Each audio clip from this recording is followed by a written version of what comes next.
Welcome to the Healthcare Nation podcast. We're committed to bringing you thought leaders in the field to discuss what's new and noteworthy in the healthcare sector.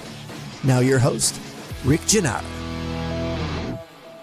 Hey, welcome to the Healthcare Nation podcast. Your host, Rick Gannotta, with our producer, Joe Woolworth. Joe, it's been a while. How are you doing, my friend? Hopefully you're staying warm.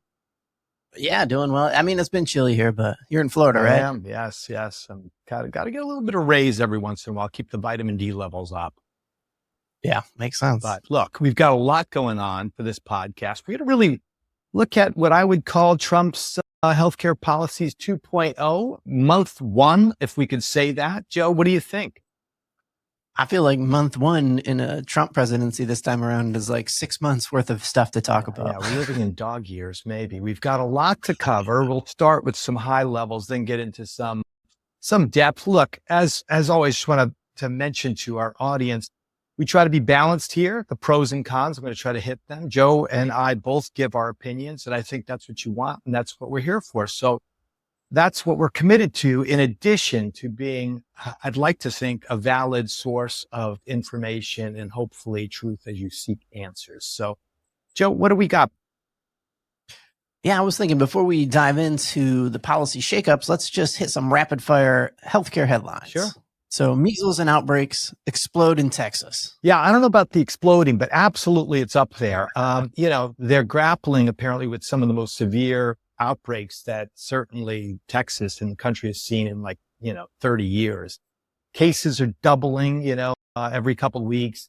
What it does is it really, I think, calls out the consequences of all this vaccine issue that everyone is bouncing back and forth, whether it's a case of misinformation or just compliance. Look, the bottom line here is measles isn't just some rash and fever. We know this. It's potentially a very, bad disease. I'm not going to say that it has been implicated with fatalities, especially for kids. So I think this is a warning about the dangers of things like eroding public trust. If there's an upside here, look, it does highlight the severe consequences of what I would say vaccine misinformation. The cons are really, look, you got to, if you frame this in the wrong way, you could also unfairly impact communities that have low vaccination rates and have unintended consequences. So more to come as we surveil this. All right, next headline, Narcan, the life-saving drug that doctors still won't prescribe. Yeah, I've been on top of this for years when you think about the fight with getting Narcan into the hands of folks who could use it. Now, we're not talking about health professionals. We're talking about folks who are out there, the general communities, including users.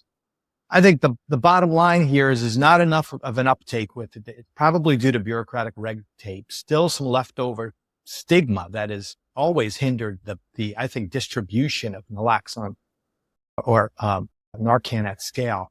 Historically, look, this is a life-saving medication. It should be in the hands of folks beyond providers. Even though these restrictions have loosened, it just is not getting the uptake that we need to see.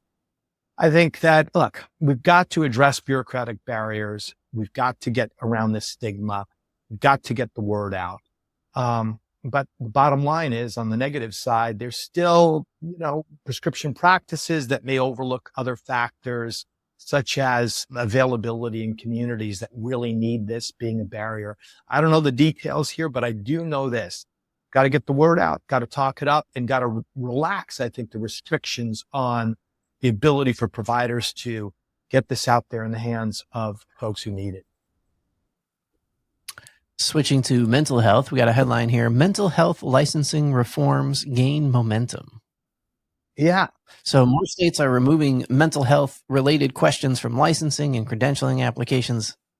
Why is this a big deal? Any of us who have a license to practice, whether it's medicine or nursing or nurse practitioner, whatever, usually in your reapplication renewal, they always ask for issues about mental health issues. I think that let's face the reality, the healthcare workforce is under immense pressure. Inquiring about a provider, a clinician's history of mental health treatment, I think creates a culture of really perhaps, anxiety, fear. Folks do not want to share a lot of their, intimate problems and issues that they may have had over the years with mental health. So could this deter professionals from seeking care? I think it could. There's no doubt about it. Is eliminating intrusive questions a be all and end all? I don't know that either. I would say the upside here is removing questions definitely would encourage healthcare professionals to seek treatment, right? We could agree on that without the fear of, say, professional consequences, repercussion. On the con side, without proper safeguards, there's concern about removing these questions that could lead to what I would say is not a real robust, or insufficient safeguards when it comes to licensing someone and the assessment of a practitioner's ability to provide safe care. I think, it's kind of a double-edged sword here. Got to thread the needle on this. There's so many people, particularly in healthcare, I'll just say this, Joe, who are experiencing burnout and have, anxiety. Think about everything that's gone on through the COVID issue and pandemic. A lot of folks were burnt out and stressed. So I don't think it is fair to penalize folks who have that level of anxiety. Now, there are certainly conditions that warrant, disclosure, and I don't think that's what we're talking about here. Yeah, that is a challenging one. I think a lot of people are the perception of seeking out mental health is certainly changing in the last 10 years, becoming more and more acceptable. But then there's still that where the rubber hits the road, like, well, I don't know if I want my doctor to be struggling with. Exactly. Yeah, exactly. And these are, I think probably we're looking at 30% of the population, certainly those who are admitted in hospitals who have a primary or secondary mental health diagnosis. So extrapolate that out there. I mean, it's a lot of people. Yeah. So next headline we got to talk about here, bird flu vaccine approved, but will it work? Yeah. The USDA conditionally approved a new bird flu vaccine as human cases start emerging in the U.S. Yeah. We may have a vaccine theme going through here. We'll see. Look, first of all, this vaccine, I think, dates back to 2001, right? This is not a new and improved or brand new thing. So, like, it could be less effective against current strains. Let's just call that out. I'm not an expert on that, but I think that's a reality. I think it is a step towards, looking at stockpiling what we need. If you take a look at just the price of eggs, these externalities that are happening because of bird flu, it's pretty significant, right?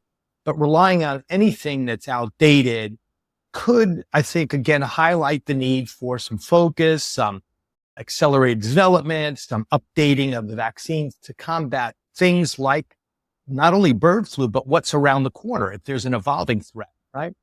So is this, Rick, is this a vaccine that was made in 2001, but just now approved? No, and so the concern is that... No, the one that is approved, the approval for that is from 2001. So it's an older vaccine. That's the one that we're using. So, we've got many years on.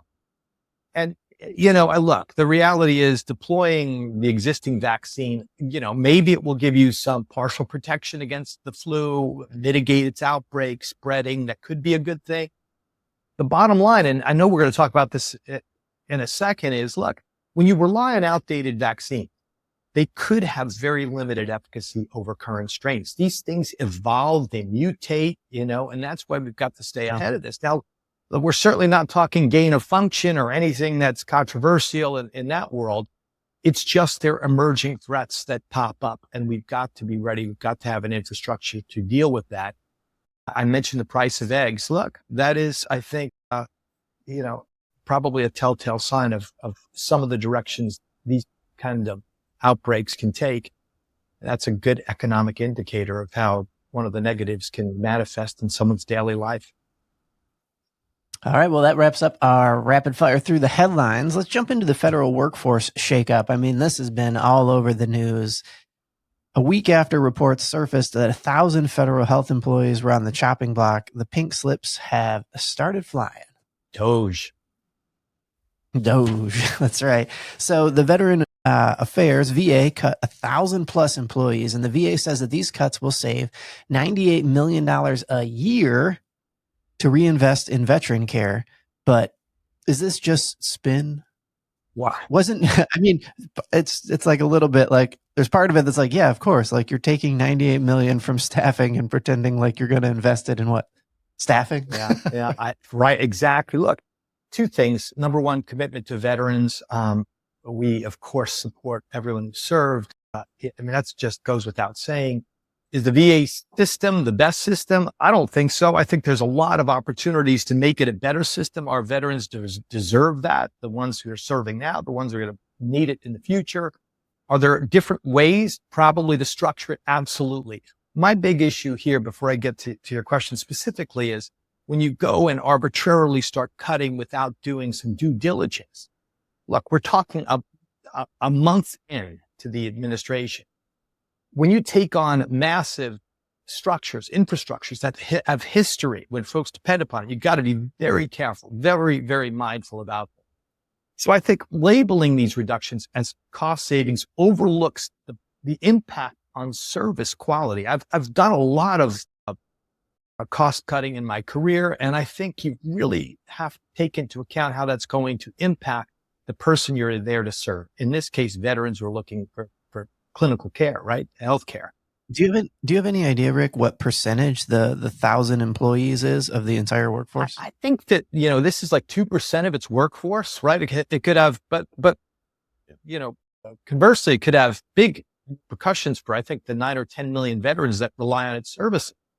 If you reallocated $98 million, right? This is the upside. You could free up resources that could potentially be applied to other ways to format it. But I'm not getting rid of the 98 million, right? It's what you said earlier. So are we talking about a wholesale reduction? Right. Or are we talking about a recasting of it? And if you were to take the 98 million and reinvest it in something other than staffing, what would be something that 98 million could be helpful for veterans to invest in? This is one of those, I think, Eric, it's a great point. You really don't know that unless you take a look at the entire VA structure. How much goes to brick and mortar hospitals, to ambulatory care, to care for veterans in the home, for care for veterans who are not in need of hospitalization, but need some sort of care outside of a hospital setting. There's so many areas where we could leverage technology and make a better system, including perhaps vouchers for veterans to use at any hospital of their choosing. Why not use that? Not unlike Medicare, that's been put out there for a while. I think at the end of the day, look, the negative here is when you reduce staff, this could lead to everything from increased workloads for the folks who are there. And what we don't want is compromising the quality for our veterans. So that's a big issue. I get the reducing expenses here. I think the VA, is in need of probably an overhaul. I just am concerned about the speed and velocity to which we're making these cuts, or DOGE is making these cuts. Yeah, I think it's interesting. The VA said that the cuts will be reinvested. I wonder if that's the plan of DOGE, is to reinvest it or just to save the money. I don't know. And this is where the more to come really comes in, because if it means we reinvest this and that it gives you better efficiencies, better care quality, that we can recoup savings, right? A return on investment, that makes sense. I have not seen that. And that's the kind of analysis, though, Joe, that I think we really need. Right. But it doesn't seem like that's what's being covered in the news. The information is a little bit scant on topics like this. Like, it might save us money. And that's all it is. And I want to be fair about this. Look, I think there's a lot of waste. I think there's a lot of inefficiency across all the probably agencies we're talking about, including the VA. But there's a method and a methodology that you have to take when you start, I think, going into systems that have been around and functioned for many, many years, understanding that, hey, you could take out a very vital component of that, which could lead to some, again, unintended consequence.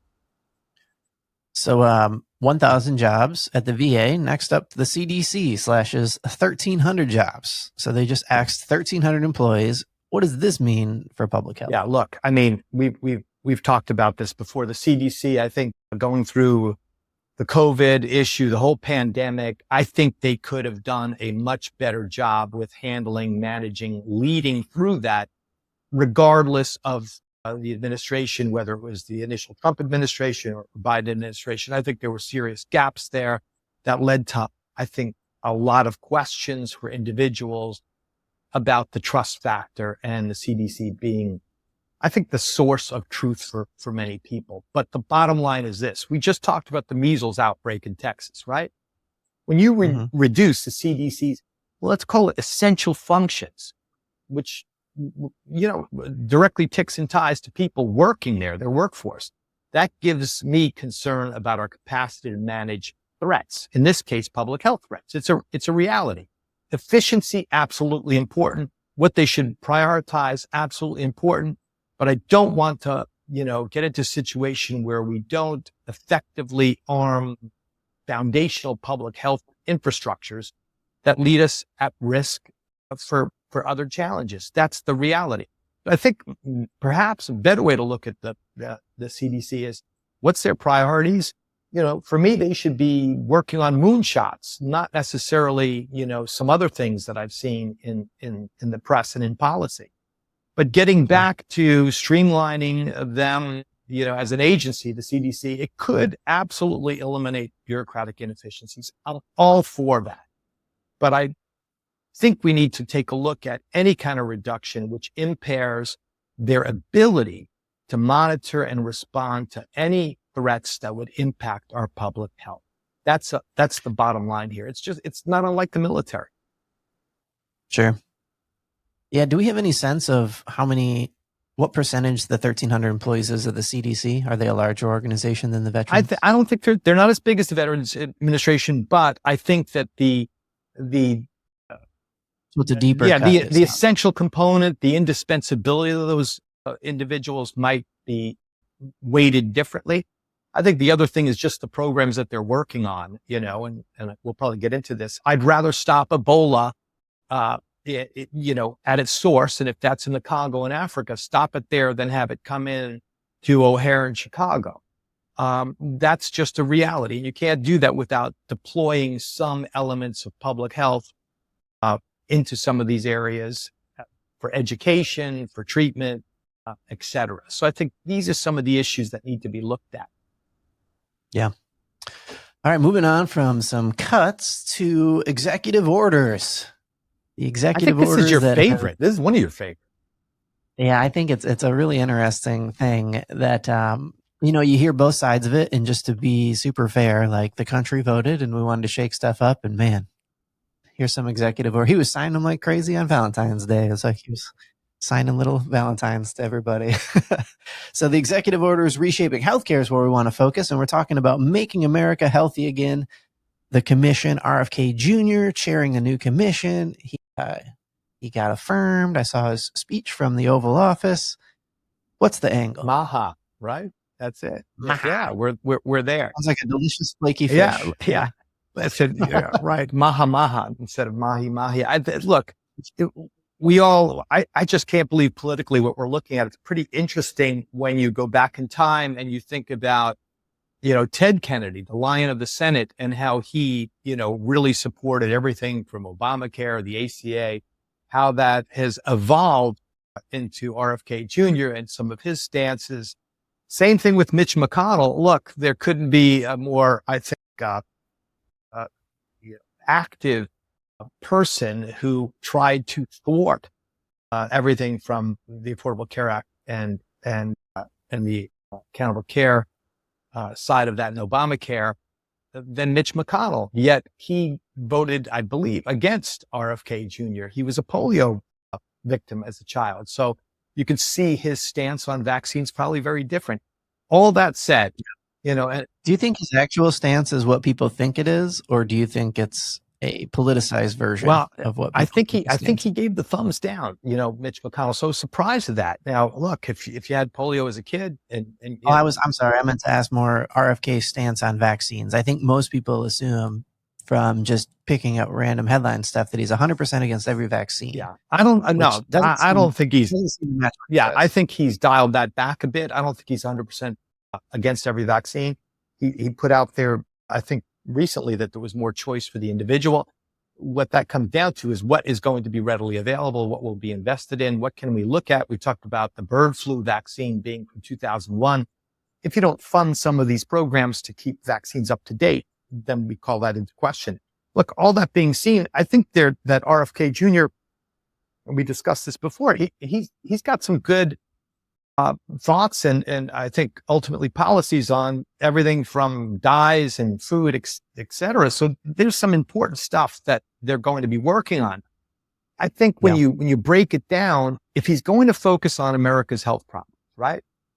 And if this executive order, this commission is going to make a hard pivot to chronic disease prevention, nutrition, environmental regulations, processed foods, pesticides, agriculture's role in disease, man, I am all for that. I think that is a big issue, and there is nothing in my mind that says that would be a bad policy to pursue and to put the resources behind it. But here's the risk. I think when you redirect funding away from, traditional public health, we talked about it a second ago, vaccines, averting, disasters and threats that can come from that, it's problematic, right? So the upside is, look, preventative health, chronic disease, environmental factors, all of that, absolutely, I'm with him.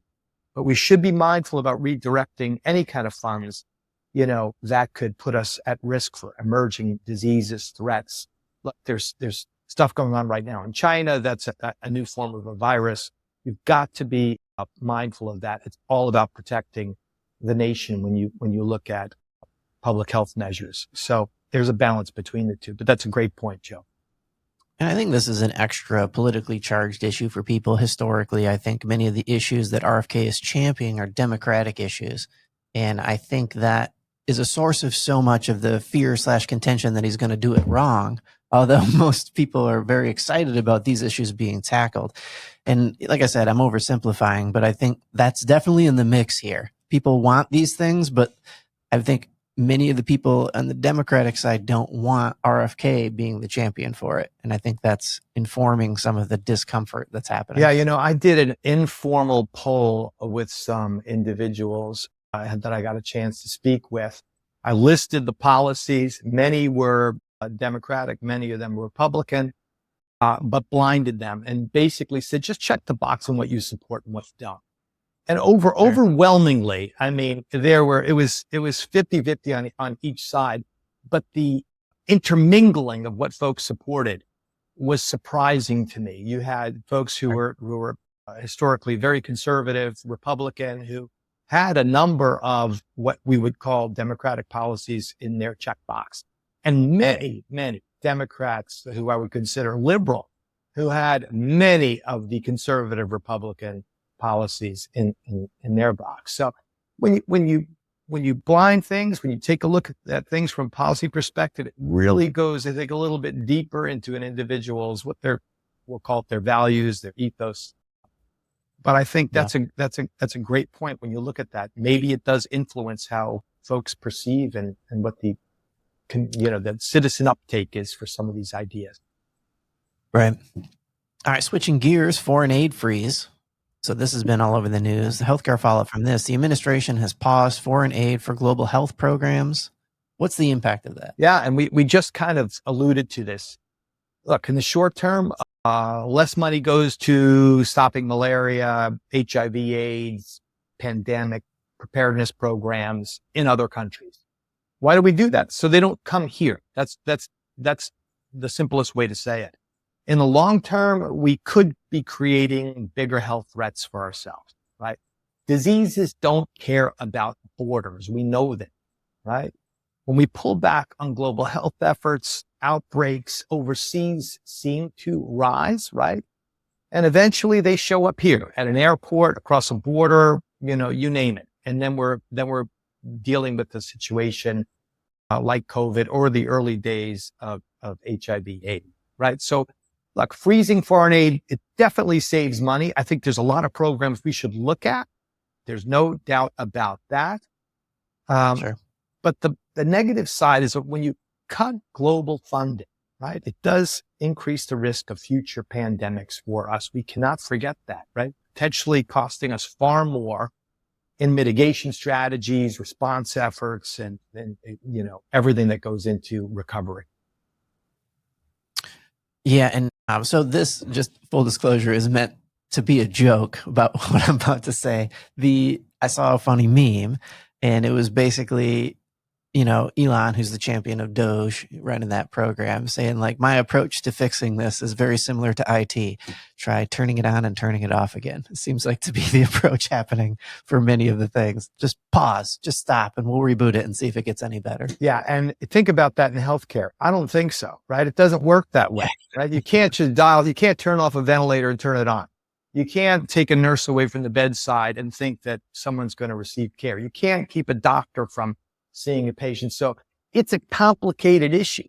I'm not saying here that it's not broken or that it doesn't need improvement or that there isn't fraud and abuse, but it's complicated. And just like anything, it's like diffusing a bomb. You don't want to cut the wrong, wire in there and have it just blow up for everyone. Easy to lose sight that there's real people on this other side of the decision that are being impacted by these decisions. That's the truth. That's what it's all about. Absolutely.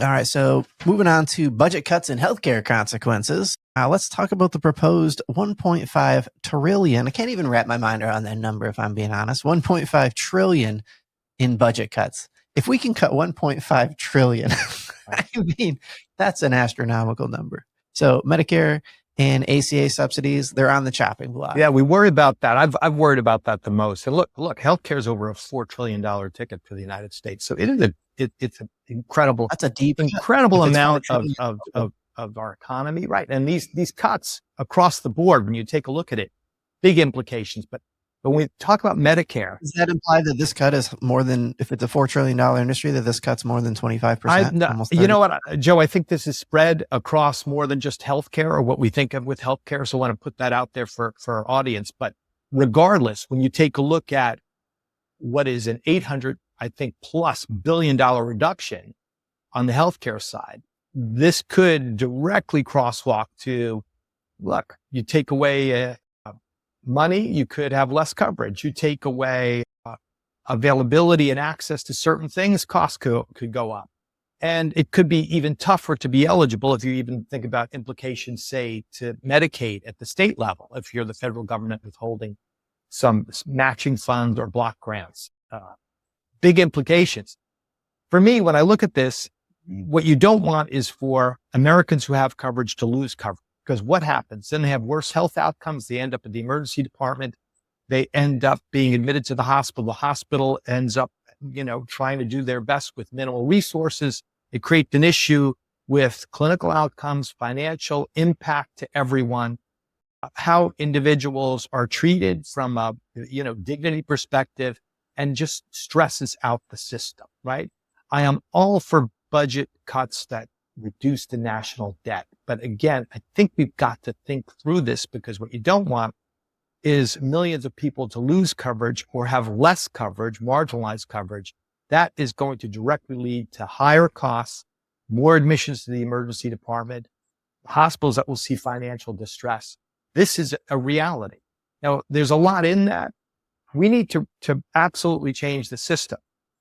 We know that models of care need to be changed. We know that we need to leverage technology. We know that care in the home makes more sense than care in the hospital in many, many settings. We know that there is a looming demographic tsunami with respect to baby boomers and I think young folks who want a different way to have agency over their own health care.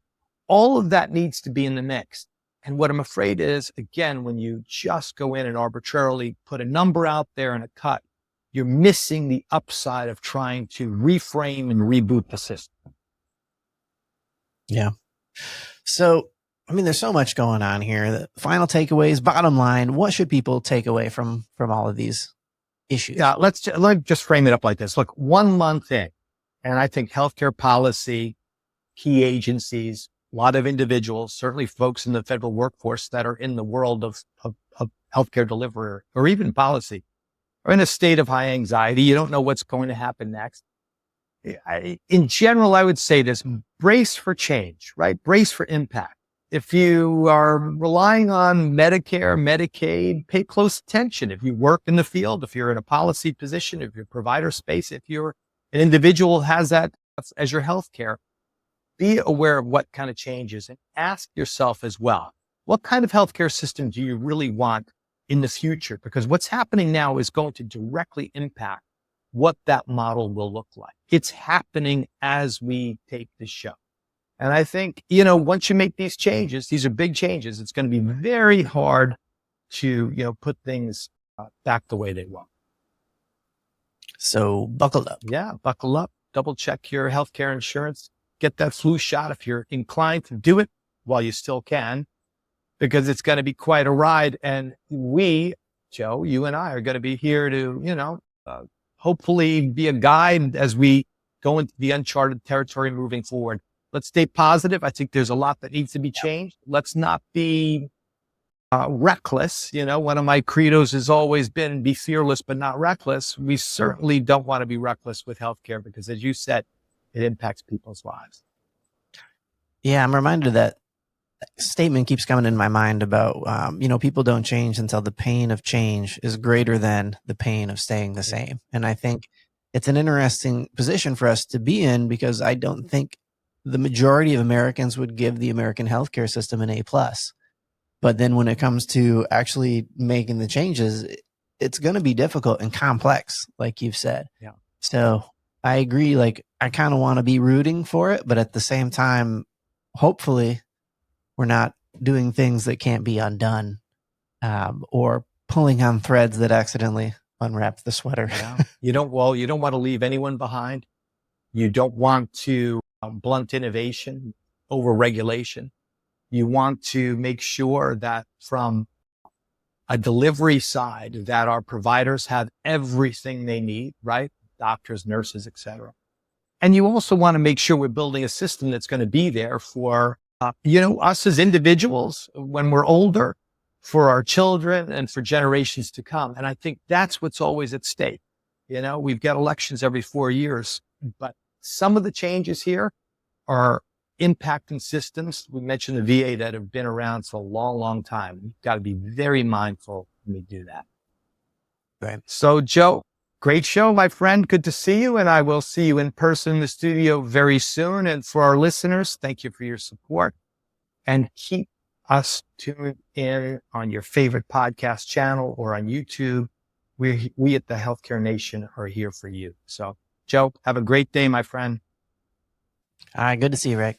The opinions expressed by the host and guests are for informational purposes only and not associated with any companies or academic institutions. Please follow us wherever you listen to your podcasts, as well as our YouTube channel, Healthcare Nation Podcast. And if you have any questions or want to contact us, please reach out to healthcarenationpodcast.com.